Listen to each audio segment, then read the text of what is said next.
Nacho here. I began my life with all sorts of medical complications through birth and required surgeries to be kept alive. These were further complicated as they had to operate on me without giving me any form of blood transfusion, obviously because I was born into a Jehovah's Witness household. I'm exceedingly lucky to be here. So I want to explain a bit why Jehovah's Witnesses refuse to be a donor or take blood in a medical emergency, and talk about the importance of giving blood.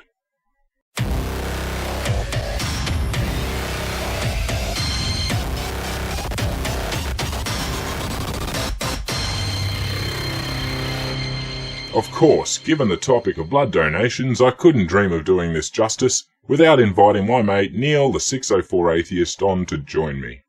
In case anyone out there doesn't already know you, Neal, tell us who you are and a bit about your background with blood donations. Sure, NotJah. Well, my name is Neal Bernstein. That's actually my actual name. I just doxed myself. But my dad was British Columbia, Canada's highest donor when he passed away back in 2010. And when he passed away, I decided I was going to start a Partners for Life group in his honor for his dedication to blood donation. And I went into Canadian Blood Services on Oak Street in Vancouver and spoke to the people there.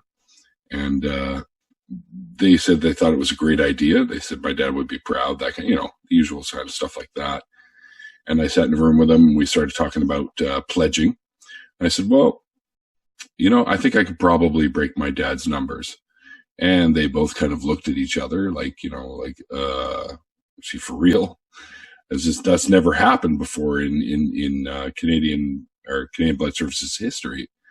Usually people will, go for something that we even think is a little high for a single person started group of about 50 donations. And I said, well, you can write that down, but I'll guarantee you we'll break those numbers. And they kind of just laughed a little bit and we had a good time. And of course, about a year later, the group that I was able to put together, I managed to recruit, thanks to using news outlets like Global News here in Vancouver and a few other local papers and stations.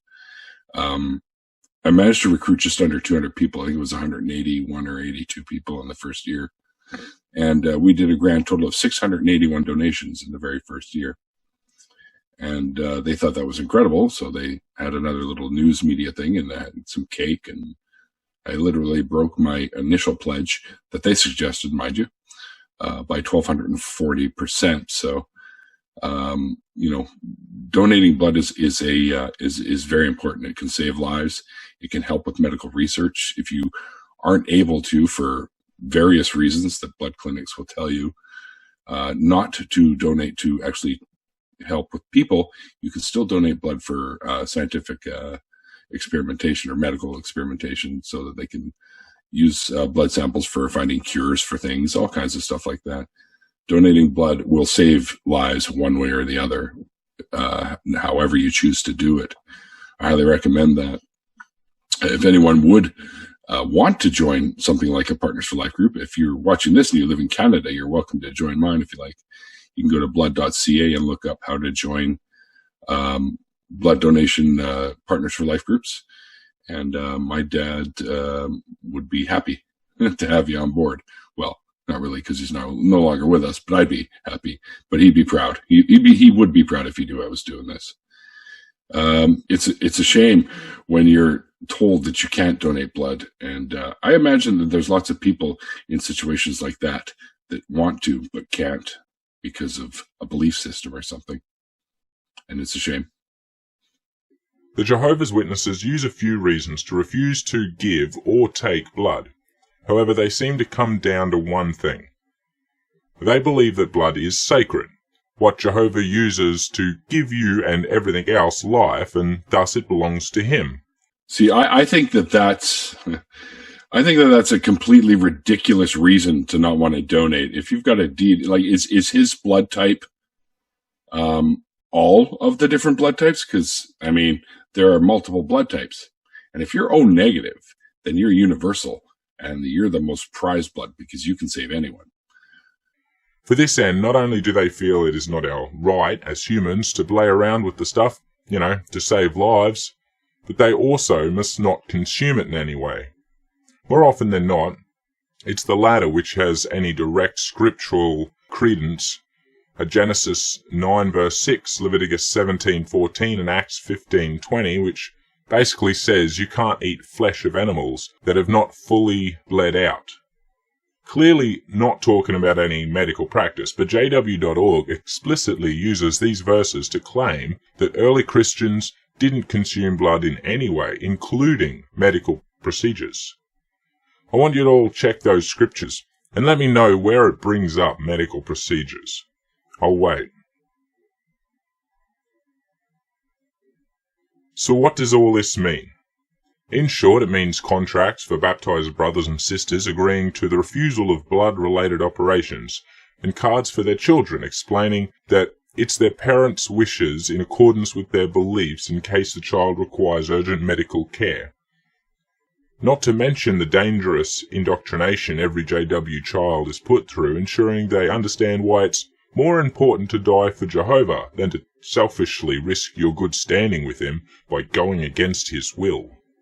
Not to mention the ongoing doubt of medical science and science as a field in general that this instills. It goes without saying, they're not meant to eat raw meat, however I doubt that's enforced too strictly.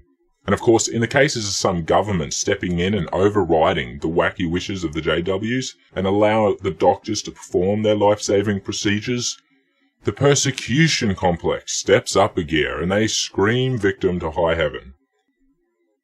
Not to mention that the JW who was given the operation with blood may and likely would be disfellowshipped, even if they had tried to refuse the blood.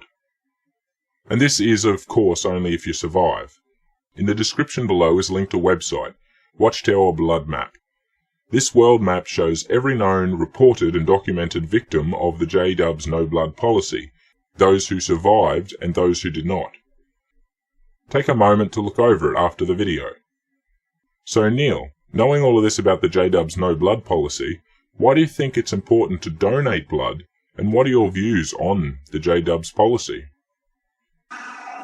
I think it's if you have a belief system, that demands that you not do something like donate blood or help somebody or save someone's life by donating blood, I think you should reevaluate your belief system, because that's just, in my opinion, a shitty thing. Like, why wouldn't an allegedly omnibenevolent being want you to go and save someone's life if you had the opportunity to? You think he'd encourage it. And donating blood can do that. As a matter of fact, every unit of blood that you donate can save up to 3 lives. Okay, that's 3 potential lives saved every time you go in for the hour or whatever it takes and donate a unit of blood. That's the potential it has. And what do you get for it? You get to know that you could quite potentially save someone's life, and you get tons of free cookies. Like, who doesn't want that? And I just think that if you follow a belief system that doesn't allow for this kind of thing, then you might want to rethink your belief system. That does include something like this. I don't care if there's a deity involved, but try and have a better deity than that one. That's for sure. Like I was saying earlier about the omnibenevolence, I can't see any being not want you to try to help save someone's life, even if this is so-called sacred blood, like you were saying earlier about consuming the blood. This is not the same thing. These are medical procedures that could save people's lives. And if you've got a deity that doesn't want you to do that, like when I grew up in Judaism, and we had things that we called mitzvahs, which were good deeds. And the more you did, the better off you were in God's eyes. And that's one of the reasons that my dad became a blood donor, among other things. He also volunteered for a lot of stuff. But I think if you've got a belief system that doesn't allow you to do something that is considered one of the best things you can do, which is save another human, at least in my eyes anyways, which I guess makes me more moral than him, but that just seems utterly ridiculous to me. I mean, you're not losing anything. Your blood will replenish itself. That's why you can go in and donate again and save more lives. Again, with these belief systems that don't allow for these kinds of things, I can't understand how anyone would want to be a part of something like that. You know, that might just be the humanist in me speaking, but it boggles my mind. And to have to follow these kinds of rules, and what if it's somebody in their own family? I've heard stories that they still don't do it, and that just makes my head hurt. I couldn't imagine not at least trying or wanting to try to save somebody that I cared about. I couldn't have said it better myself, mate. That's the J-Dub life for you. Thanks for helping me out with this, Neal. Tell everyone where to find you. All right. Well, I'm Neal the 604 Atheist is my actual channel name. And you can find me on YouTube at that Neal the 604 Atheist. You just type it in the search bar and I'll pop right up there. You can also find me on Twitter at 604 Atheist. And you can also find me on Facebook. Just look up my name, Neal Bernstein, like I mentioned at the beginning. And I also have a SoundCloud. If you go to SoundCloud and type in the word Liminus, which is Liminnis, you'll find my band. And we have a few tunes up there that you might like. We did have them professionally done, so they're actually not too bad. Let's put it this way. Aaron Ra really likes some of the music, so and he's a good judge of music, if you ask me.